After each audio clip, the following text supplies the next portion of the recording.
ফের গর্বিত করল বাঁকুড়াকে। দিল্লি থেকে ক্যারাটে চ্যাম্পিয়ন হয়ে ফিরল ঋদ্ধিমান। আবারও গর্বের মাথা উঁচু করল বাঁকুড়া। রাজধানী দিল্লির তালকাতোড়া ইনডোর স্টেডিয়াম থেকে ক্যারাটেতে চ্যাম্পিয়ন হয়ে ফিরেছে বাঁকুড়ার ছাতনার প্রতিভাবান খেলোয়াড় ঋদ্ধিমান চ্যাটার্জি। কঠোর অনুশীলন, শৃঙ্খলা আর অদম্য ইচ্ছাশক্তিকে অস্ত্র করেই প্রতিদ্বন্দ্বীদের পিছনে ফেলে সেরা হলো সে। আয়োজিত প্রতিযোগিতায় দেশের বিভিন্ন প্রান্তের প্রতিযোগীরা অংশ নিলেও ঋদ্ধিমানের পারফরম্যান্স সকলের নজর কেড়েছে। শেষ মুহূর্তের লড়াইয়ে অসাধারণ দক্ষতা দেখিয়ে অনূর্ধ্ব 13 বছর 65 কেজি ক্যারাটে ন্যাশনাল চ্যাম্পিয়নশিপে দ্বিতীয় হয়ে রূপোর পদক ছিনিয়ে আনে সে। ঋদ্ধিমানের এই সাফল্যে পরিবার, কোচ ও এলাকার মানুষের মধ্যে আনন্দের হাওয়া। ভবিষ্যতে জাতীয় ও আন্তর্জাতিক আরও বড় মঞ্চে সাফল্য আনবে এমনই প্রত্যাশা ঋদ্ধিমানের কোচ আর্যস্মান সরকারের। বাঁকুড়ার এই ছেলে আবারও প্রমাণ করল, স্বপ্ন বড় হলে জয়ের পথ নিজেই খুলে যায়। আমার খুবই ভালো লাগছে। আমি আর কি এই গতবার interzonal all India interzonal karate চ্যাম্পিয়নশিপে নিউ দিল্লি তারাগড় স্টেডিয়ামে আমি -65 কেজিতে খেলেছিলাম। তো সেখানে আমি সিলভার পদক জয়ী হয়েছি আন্ডার 13 ইয়ার্স বয়সে।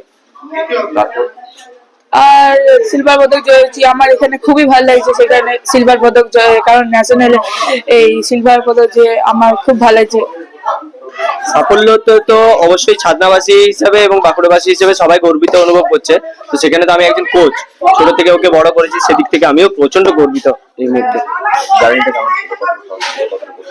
দেখুন, কঠিন তো অবশ্যই ছিল, কারণ যেভাবে যে প্রসেসের মাধ্যমে আজকে এই জায়গায় পৌঁছেছে সেই প্রসেসটা অত্যন্ত কঠিন, এবং সিলেকশনের পর সিলেকশন, তবে যে সে আজকে 4th অল ইন্ডিয়া যে ইন্টারজোনাল ন্যাশনাল চ্যাম্পিয়নশিপ সেখানে পার্টিসিপেট করছে। তো সেখানে অবশ্যই কঠিন ছিল। খেলাটা হলো নিউ দিল্লির তালকাতোড়া ইন্ডোর স্টেডিয়ামে। দেখুন, শুধু ছাত্রছাত্রী নয়, বর্তমানে আজকে পুরো বাঁকুড়াবাসী খুশি। বিশেষ করে আমাদের ক্যারাটে একাডেমি যতজন সদস্য আছে সবাই তো অবশ্যই খুশি। দারুণ লাগছে। কি হয়েছে বলতে, ছাতনাবাসী তথা বাঁকুড়াবাসীর জন্য এটা একটা বিরাট খবর, মানে বিরাট ব্যাপার। কারণ ন্যাশনাল চ্যাম্পিয়নশিপে দ্বিতীয় হয়েছে আমাদের ছাতনার ছেলে, ঘরের ছেলে। তার জন্য আমরা ভীষণ আনন্দিত।